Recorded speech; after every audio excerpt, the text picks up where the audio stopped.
mwebale era tusabye president akirize olwaleero Heroes Day akirize babongereyo ssaawa etya naye asabye mukuume emirembe ate waliwo awaadi gye baleese awaadi eriwa waliwo awaadi eno eva wa General Salim Saleh ne General Muhoozi.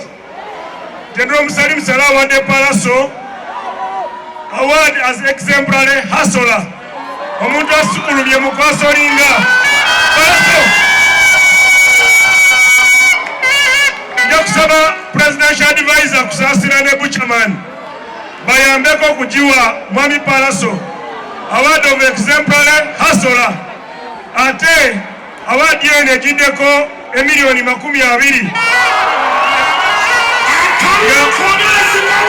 Emiliyoni 2 baziweereza Palaso, azimuweereza ye mukulu we General Muhoozi Kainerugaba, amugambye yebale nnyo obutaswaza Uganda.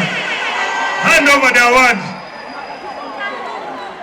Bakama bange ba presidential advisor award bagimukwasiza exemplary hustler ngevudde wa General Salim Saleh.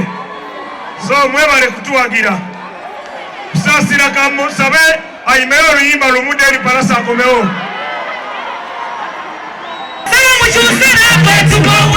Ate enkola y'etakisa gikwawa yagyesonyiwa bw'oba tonjagala ng'otya okusinga l'otika.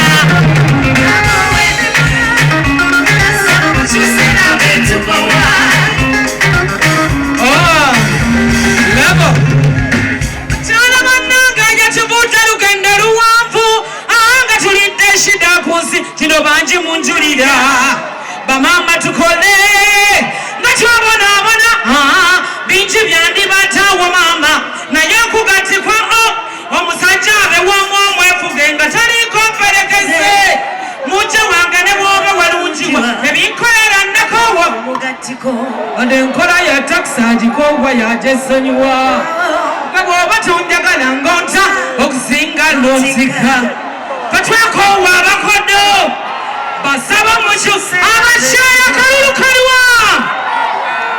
Thank you for supporting Palaso.